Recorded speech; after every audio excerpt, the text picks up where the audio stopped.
j'aime le truc et j'aimerais bien rencontrer Mr Blaze et tout, tu vois.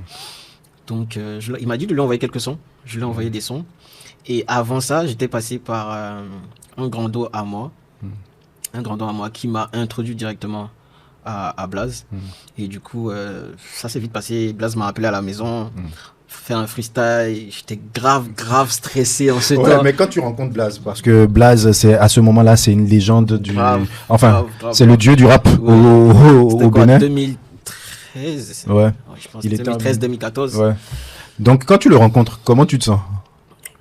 Mon frère, je stressais de fou en fait. Ouais. Je me suis dit, est-ce que je vais tout casser là? Est-ce qu'il va kiffer? Est-ce que je me posais plein de questions en même temps? Et voilà, après franchement, c'est tellement vite passé. Le feeling est vite passé. Il me kiffait bien. Il aimait bien ma personne. Et je pense que c'était ça le plus important pour moi à la base, tu vois. Et on a commencé à travailler. Je m'inspirais beaucoup de lui, de sa manière de travailler. J'étais tout à la maison là-bas à Calavi. Et c'était comme ça, on avait perdu une de nos sœurs. C'est de là on a fait Alicia. Alicia, après Alicia, on est tombé sur Ella. Ella, c'était le prénom ce temps. C'est marrant, hier en préparant l'interview, on réécoutait ça au bureau. Ça nous a renvoyé des années en arrière. Si. Et de là, un jour, je suis venu. Il était en train de composer le beat d'On va faire comment. Je le kiffe bien. Et l'afrobeat en ce temps, c'était le truc. C'était le truc, C'était le truc. Et moi, comme j'avais commencé aussi à chanter, je voulais m'essayer. Pourquoi pas? Parce que c'était pas vraiment mon monde.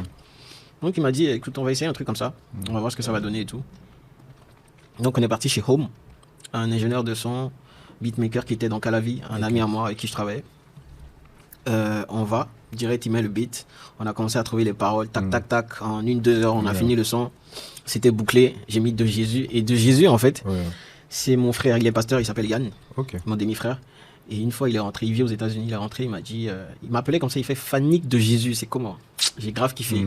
Je fais, mais ça tu m'as tout donné là. Il t'a baptisé. C'est bon, tu m'as baptisé là, c'est bon, je garde ça direct. Et c'est comme ça, hein, j'ai gardé De Jésus à Fanico. Vu que mon prénom c'est Fanique Olivier, je me suis dit, bah écoute, il n'y a plus ce son, je fais sans mettre De Jésus, c'est bon là. Comme ça, on va bénir tous les sons, direct. C'est comme ça a commencé, on a fait, on va faire comment. Et franchement, on a lancé sur le réseau. Je suis pas habitué, tu vois. C'était pas un carton tout de suite. Tu vois, les gens commençaient à critiquer. C'est quoi ce son? Trop de vulgarité. Qu'est-ce qu'il raconte? C'est qui lui encore? Surtout que je suis venu avec Blaze, tout ça. Donc, j'avais du mal. Tu vois, les gens me prenaient pas encore au sérieux, en gros, tu vois. Donc, on fait le clip avec Sans-Mac, franchement, et Inkstime, qui nous a beaucoup aidé. Franchement, on s'est réveillé le matin à 6h. J'appelle tous mes gars, venez au clip. J'appelle les gens de l'école, tout ça. On se retrouve dans les salles de classe dans mon quartier. Et il y avait Auguste, un ami à moi, qui faisait des t-shirts. Il nous a aidés aussi, il nous a donné. Franchement, quand je me rappelle de cette époque, c'était le feeling, quoi, tu vois. J'appelle 2-3 amis, paf, on est là, on est nombreux. Sans-Mac qui tourne, et franchement... c'est parti à partir de C'est parti, et tu sais, normalement, Triss, pour envoyer, moi, j'étais genre... Normalement, quand tu envoies, c'est peut-être 2-3 semaines après leur réunion, tout ça, tu vois. Et moi, franchement, j'envoie mon clip aujourd'hui. Je pense le lendemain ou 2 jours après, j'étais dans le salon, j'étais couché. Et Blaze, il verse de l'eau sur moi. Il fait, hey petit, allume Triss. Je vois mon clip, ça, il fait, waouh. Qu'est-ce que tu as ressenti à ce moment-là? J'avais la chair de poule, j'ai pleuré, j'étais content, tu vois. Je fais waouh. Il fait, hey, bon, mais je suis allé, je lui ai fait merci. Franchement, la chance que j'ai eue d'être connu, que ce soit en Côte d'Ivoire, dans tous les pays francophones, au Cameroun, tout ça, c'est que ce soit on va faire comment et tu fais trop la bouche, bizarrement, c'était des expressions qui étaient bien utilisées dans ces pays-là. Donc souvent, on pense que lui, il est camerounais, lui, il est ivoirien. Il sort d'où en fait? Il vient avec des expressions, il chante comme. Tu vois, j'ai quitté Blaze en fait. Mais en fait, je t'avoue, jusqu'aujourd'hui, on peut pas te dire ce qui s'est passé. Lui-même va te dire pareil. On peut pas te dire vraiment ce qui s'est passé en fait. C'est passé crème naturellement. Dieu merci, on n'a pas eu de problème. On est resté toujours en contact jusqu'aujourd'hui. On a toujours travaillé ensemble. Il me donnait toujours des conseils. Alviral me dit j'ai un boss, il te veut pour l'anniversaire de sa fille. Je fais c'est comment l'argent et tout. Il fait laisse ton affaire d'argent là, on va travailler, fais-moi confiance. c'est un bon boss, si t'aimes bien et tout. J'ai fait, ok, il faut. Et puis moi, honnêtement, Blaze même savait, j'aimais tellement la musique que l'argent, c'était pas vraiment dans ma tête, tu vois. Donc moi, écoute, j'allais chanter tranquille, tu vois. On allait chanter, les enfants étaient super contents, tout ça. Donc vous allez chez Sidikou. Ouais. Okay. Les enfants étaient super contents, on a fait le show tranquille, on a bougé. Moi, j'ai plus rien demandé.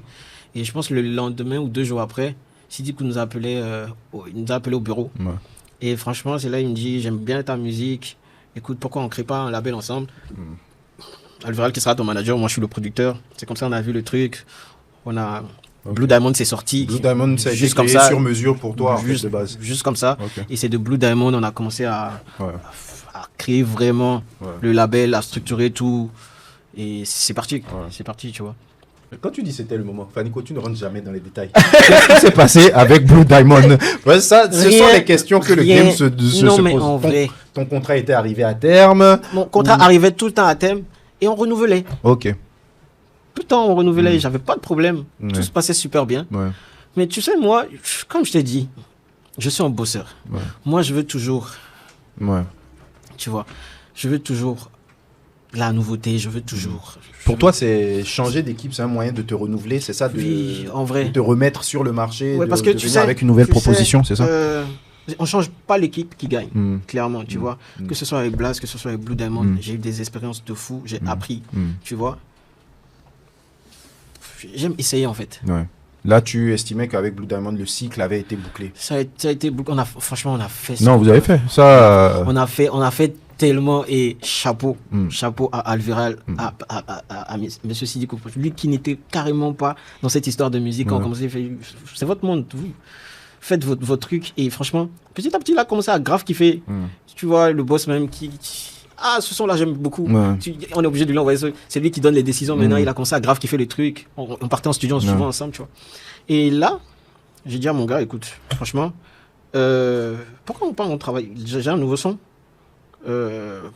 Pourquoi on travaille pas ensemble avec Blue et tu vois, donc j'ai mon pote qui s'appelle Carlos qui fait grave dans la réalisation, tu vois, qui est d'ailleurs aujourd'hui producteur d'Oculus. Et tu sais, mon ami libanais, lui n'est pas lui, il veut pas s'afficher. Il n'est pas trop l'homme de l'ombre. Tu vois, donc à chaque fois, ok, on nomme Carlos directeur, producteur. Et comme il avait déjà sa boîte, tout se passait super bien. J'avais l'habitude d'aller travailler avec lui, tout ça. Et je me sentais à l'aise.